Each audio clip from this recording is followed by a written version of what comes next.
I finished painting my Thundrik's Profiteers warband from Warhammer Underworlds Nightvault.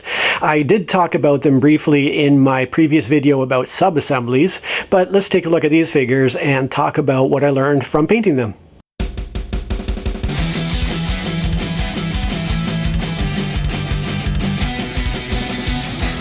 First, we have the two figures that I had previously shown in my first video about sub-assemblies, so I'm not going to dwell on these particular ones for very long.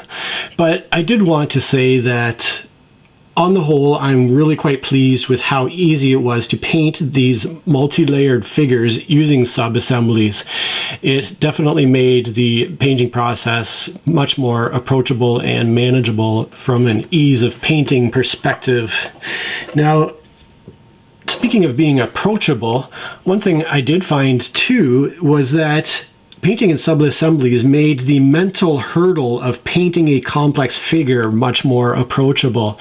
So something like this, the head of my dwarf warband, he's got a lot going on. He's a very complex figure. There's lots of layers, lots of gadgets. And if I had fully assembled this figure and then came at it to paint it, I would have trouble knowing really where to start on it, and I might be a little bit overwhelmed by everything that was going on with the figure. However, since I had it broken down into sub-assemblies, it was easier to pick up just a little piece of the figure and say, okay, I can focus on that. That's something I can manage.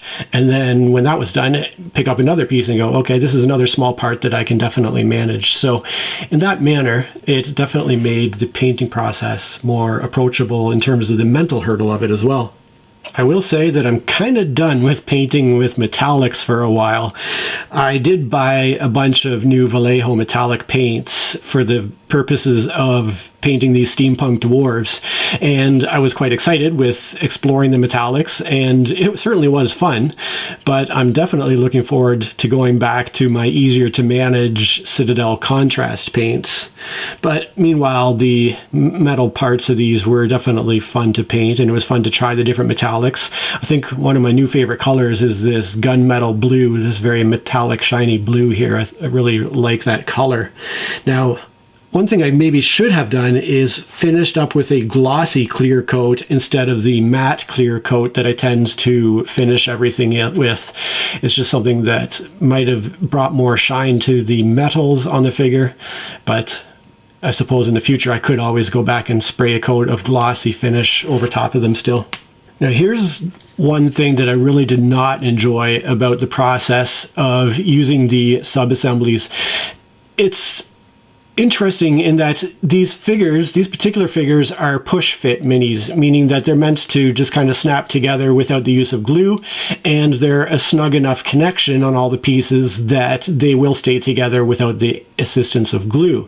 Now what it means is they are a very snug fit. So what I found was, after coats of primer and paint and a clear coat at the end, when it came time to then assemble the minis, I find it really hard to push the pieces together, so much so that in a couple of cases I broke off a couple of small pieces from the figures in the process of trying to push two pieces together.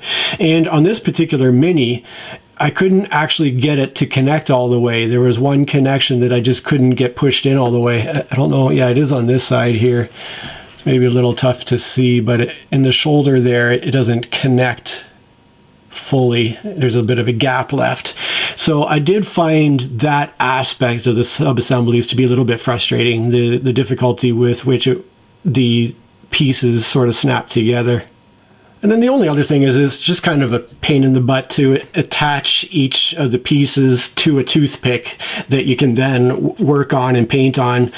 There are a lot of cases where there's kind of a hole where another piece will plug in that you can kind of get the toothpick into with a bit of stick tack.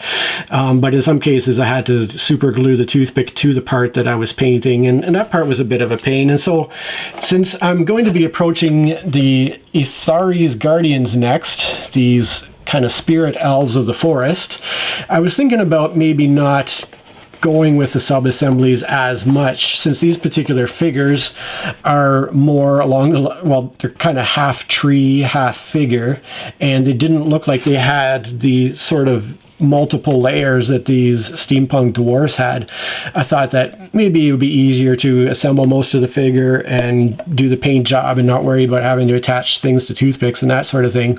But then once I actually clipped the pieces off the sprues and took a close look at them, I realized, yeah, you know what? I really do want to keep painting with the sub-assemblies. It really does make the painting process easier, even if there's just a limited amount of overlap between some of the parts. I find that having those pieces separated makes the painting process that much easier. So I figure it was worthwhile to get the toothpicks out and go through that again. And I've already started on just the first figure of this particular set, painting in much the same manner as I did with the dwarves, doing the pieces of the figures mostly individually.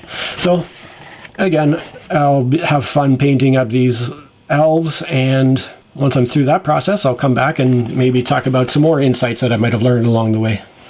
And for my fellow painters and crafters out there, what are you currently working on? Let me know in the comments. I'd love to hear from you.